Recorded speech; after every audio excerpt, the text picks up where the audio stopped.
مجمع العلوم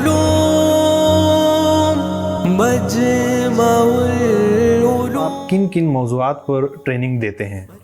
یہ جو مجمع العلوم کا شعبہ ہے، شعبہ تربیت اساتذہ و انسانی ترقی، یہ شعبہ بنیادی طور پر جو ٹریننگ فراہم کرتا ہے وہ 3 قسم کی ہے۔ ایک تو انتظام سے متعلق ہے، ایک تعلیم سے متعلق ہے اور ایک طلبہ سے متعلق ہے۔ جو انتظام سے متعلق ٹریننگ ہے اس میں یہ ہے کہ آپ نے اپنے ادارے کے لیے منصوبہ بندی کیسے کرنی ہے، مالیات کا نظام آپ نے کیسے قائم کرنا ہے، ریکارڈ کیپنگ کیسے کرنی ہے، مدرسے کو صاف ستھرا کیسے رکھنا ہے، جو عالمی تعلیمی معیارات ہیں اس کے مطابق جو انتظام کے جو معیارات ہیں اس کو کیسے اپنے ہاں نافذ کرنا ہے، لیڈرشپ کی ٹریننگ کیا ہے۔ تو یہ تو وہ ہیں جو محتممین اور ناظمین سے متعلق ہے۔ اس کے بعد دوسری جو ٹریننگ ہے وہ تعلیم سے متعلق ہے۔ تعلیم سے مراد یہ ہے کہ نصاب کیسے بنتا ہے، طرق تدریس کیا ہونی چاہیے، جیسے کہ آج کل جو جدید طریقے تدریس ہے کہ اس میں ٹیکنالوجی کا استعمال کیسے کیا جائے، بچوں کو کیسے انگیج کیا جائے، کہ طالب علم جو ہے نا پروجیکٹ بیس لرننگ کیسے ہو اور ان کو اسائنمنٹ کیسے دی جائے، بے شمار موضوعات ہیں اس میں۔ اس کے علاوہ تعلیمی نفسیات کے بچے کیسے سیکھتے ہیں اور بچوں کو کس قسم کا ماحول فراہم کرنا چاہیے، ان کی عمر کے لحاظ سے ان کی ہر عمر کے کیا تقاضے ہیں، تو یہ اساتذہ کی جو تعلیمی ٹریننگ ہے۔ اسی طرح طریقہ امتحان کے ایک معیاری امتحان کیسے لیا جا سکتا ہے، پرچہ کیسے بناتے ہیں، MCQs کیسے بناتے ہیں، شارٹ اور لانگ کویسچن کیسے بنائے جاتے ہیں۔ کلاس روم مینجمنٹ، اب یہ کلاس روم مینجمنٹ سے مراد یہ ہے کہ طالب علم وہاں متحرک رہے، ایکٹیو رہے اور مسلسل اس کی توجہ اپنی پڑھائی پر ہو، وہ یعنی غائب دماغ نہ رہے۔ تو یہ تعلیم سے متعلق اور بھی بے شمار موضوعات ہیں۔ جہاں تک طلبہ کا معاملہ ہے تو طلبہ کی اخلاقی تربیت کے حوالے سے بھی نظم کیسے ہونا چاہیے اور اس میں طلبہ کی عمر کے لحاظ سے ان کی اخلاقی تربیت کیسے کرنی چاہیے۔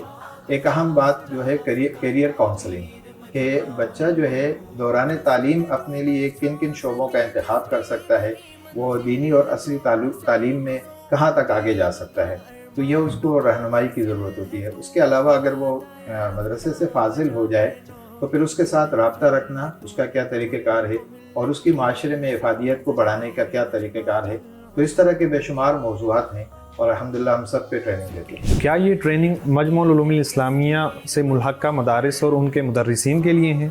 نہیں، اس میں دیکھیں یہ خیر کا کام ہے اور ہمارے جامعۃ الرشید کا یہ ہے کہ خیر کے کام میں کوئی وہ لمیٹیشن نہیں ہے، کوئی اس میں حد بندی نہیں ہے۔ اس سے پہلے ہم نے تقریباً 2500 اساتذہ کو، منتظمین کو تربیت دی اور ہم نے اس میں کوئی فرق نہیں رکھا کہ یہ مجمع العلوم کے ملحق مدارس ہیں یا اساتذہ یا دیگر بورڈ کے ہیں، تو اس میں تمام لوگ آ سکتے ہیں، دیگر بورڈ سے بھی آ سکتے ہیں اور آتے رہے ہیں۔ ابھی حالیہ ہماری جو ٹریننگ ہوئی ہے اس میں بھی 50% جو مدارس تھے وہ مجمع کے علاوہ کے مدارس کے اساتذہ تھے، تو سب کے لیے ہے۔ اگر کوئی ادارہ ٹریننگ کروانا چاہتا ہو تو وہ آپ سے کیسے رابطہ کرے؟ اس میں جو ہمارے شعبہ ٹریننگ کے معاون ہیں مولانا خلیل الرحمان صاحب، ان کا نمبر میں بتا دیتا ہوں۔ ان کا نمبر ہے 0324515356۔ صحیح، اس نمبر پہ رابطہ کر لیں اور ٹریننگ کے حوالے سے اپنی ضرورت بتا دیں کہ وہ انتظام کی ٹریننگ چاہتے ہیں، اساتذہ کی ٹریننگ چاہتے ہیں، طلبہ کے حوالے سے ان کو ٹریننگ درکار ہے، تو جس قسم کی ٹریننگ درکار ہوگی انشاءاللہ ہم اس میں ان کی بھرپور مدد کریں۔ شرکاء کی کتنی تعداد ہو تو آپ ٹریننگ کے لیے ادارے میں جاتے ہیں؟ اس میں دیکھیں 2 قسم کے مدارس ہیں۔ جو کراچی کے مدارس ہیں ان کی اگر تعداد 50 کے قریب بھی ہو تو ہم چلے جاتے ہیں، چونکہ اس میں ہمیں کوئی الگ سے سفر کی اخراجات بہت زیادہ نہیں ہوتے۔ لیکن اگر کراچی سے باہر ہے، سندھ میں ہے، بلوچستان میں ہے، KP میں ہے وغیرہ وغیرہ، پنجاب میں ہے، تو اس صورت میں کم از کم 100 تعداد ہونی چاہیے، تو پھر ہم یہاں سے سفر بھی کر سکتے ہیں۔ اور 100 تعداد ایک ایسی تعداد ہے کہ اس کو ٹریننگ دینے کے لیے سفر کی مشقت برداشت کی جا سکتی ہے۔ اس ٹریننگ کے جو اخراجات ہیں یہ آپ خود برداشت کرتے ہیں یا جس ادارے نے انوائٹ کیا ہو ان سے وصول کرتے ہیں آپ؟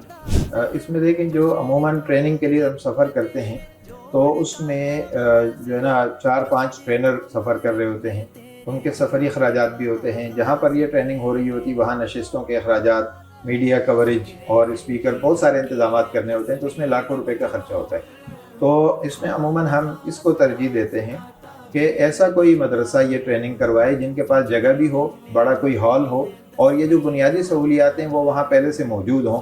تو اس میں پھر یہ ہوتا ہے کہ صرف کھانے پینے کا یا اضافی جو سفر کے اخراجات ہیں وہ ہوتے ہیں، اس میں پھر ظاہر ہے اگر وہ ادارہ وہ اخراجات برداشت کرے تو پھر ہمارے لیے بڑی آسانی ہو جاتی ہے اور ہم فوری وہ ٹریننگ فراہم کر سکتے ہیں۔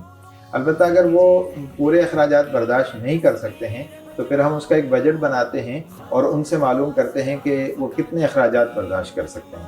تو اس کے بعد جو مزید اخراجات پر اگر جب ہمارے پاس اس کا انتظام ہوتا ہے تو پھر ہم سفر کرتے ہیں اور ان کو ٹریننگ فراہم کرتے ہیں۔ خواب تھا اسلاف کا تعبیر مجمع العلوم